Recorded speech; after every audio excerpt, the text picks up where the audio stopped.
Welcome to this session on percentages. In this session, we will again solve some more basic questions on percentages. Basically, questions based on compounded percentage increase. Suppose we have a situation where a quantity, any quantity, is first increased by X percent and then again increased or decreased by Y percent. Let us say the quantity is P. This quantity P is first increased by X percent. So in an earlier session we have seen that when any quantity is increased by X percent, it becomes P multiplied by 100 plus X divided by 100. So the new quantity is actually P into 100 plus X upon 100. What about when this particular quantity is again reduced by Y percent? Now, when we reduce again by Y percent, we don't reduce the original P. We now will apply the reduction on this increased value. And therefore, the final value will be P multiplied by 100 plus X by 100. And this multiplied by the whole of this multiplied by 100 plus minus Y upon 100. So plus minus Y stands for nothing but increase or decrease. If it's an increase, you will say plus Y. If it's a decrease, you will say minus Y. So we've already seen this in one of the previous sessions. So let us take one value for X. Let us say increase by 20% and then reduce by say 30%. So if P is increased by 20%, P will become 120%, which is nothing but 100 plus 20 by 100, multiplied by, and let us assume that it is again decreased by 30% instead of increased. So P increased by 20% becomes P into 120%, and then reduced by 30% will become into 70%. So we will see an application of this particular concept in the questions that we discuss in this session. Let us take a look at the first one. The length of a rectangle is increased by 10%, while the width is increased by 20%. What is the percentage increase in the area? So the first thing we should do is we should pen down the formula for area of a rectangle. Let us say the initial area is written as A is equal to L into B. Effectively, we are asked the percentage increase in area, which can be calculated as A1 minus A upon A into 100.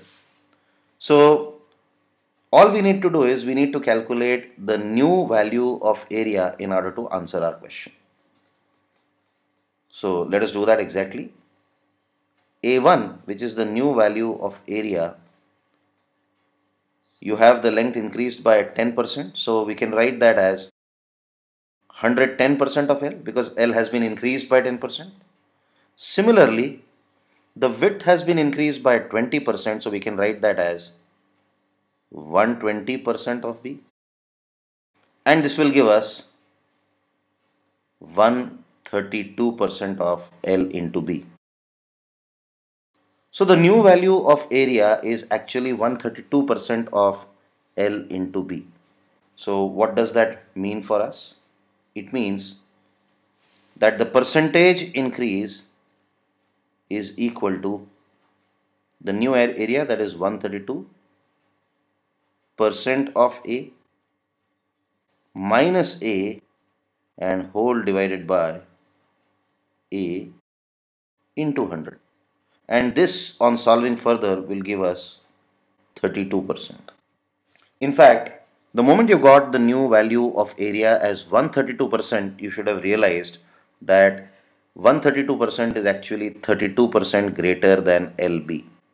So this calculation actually is redundant. It need not be done. If you're able to identify by a mere glance, you should immediately after calculating the new value of area should say that the new value of area is 32% more than the old value of area. Another way of looking at the same thing could have been that the old area is already known to you as area is equal to length multiplied by the breadth. The new area is nothing but 1.2 L because the length has increased by 20%. The new area must be 1.1 L. 1.1 L is nothing but L increased by 10% multiplied by 1.2 B, and 1.2 B is nothing but breadth increased by 20%. So that gives us 1.32 L into B. So again, this 1.32 L into B immediately should inform that the percentage increase in area must have been 32%. And if you can do all this orally, it will really be fast. Let us take a look at another question. The price of a movie ticket increases by 40% while the number of viewers declines by 20%. What is the percentage or increase or decrease in the collections for the movie? So the first thing we should do is we should write down the formula for collections. So collections are given by price, which is represented as P, multiplied by N, which represents the number of viewers. So the initial value of collection is nothing but P into N, and this can be represented as C. What is the new value of collection?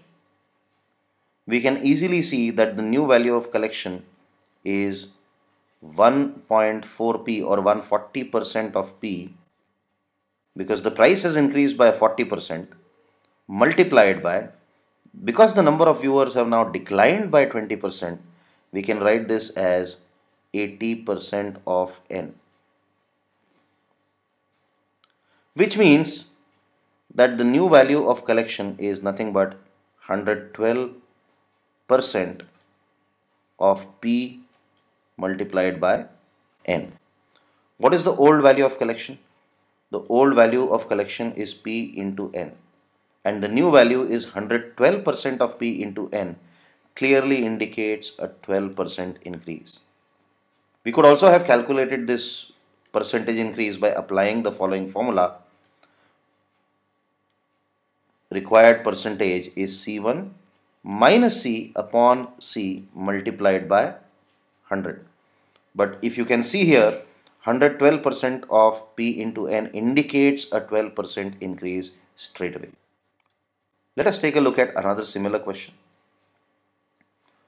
So the radius of a circle increases by 20%.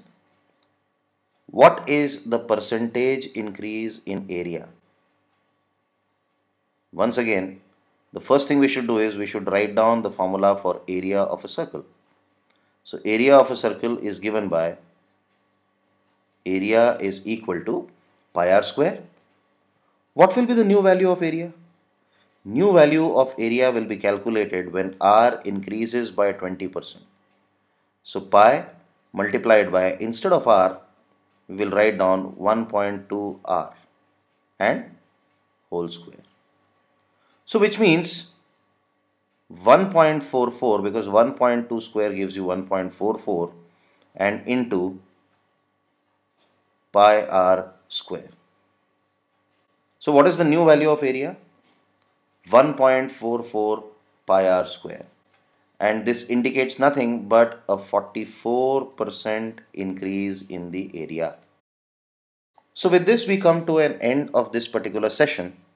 If you want to watch more videos or if you want to solve more questions, please log on to our website www.pfindia.com. In case you want to ask any query, you can also mail to us at studentservices@pfindia.com. And if you are watching this video on our website, please use the Ask a Doubt feature to raise your queries. Thank you very much.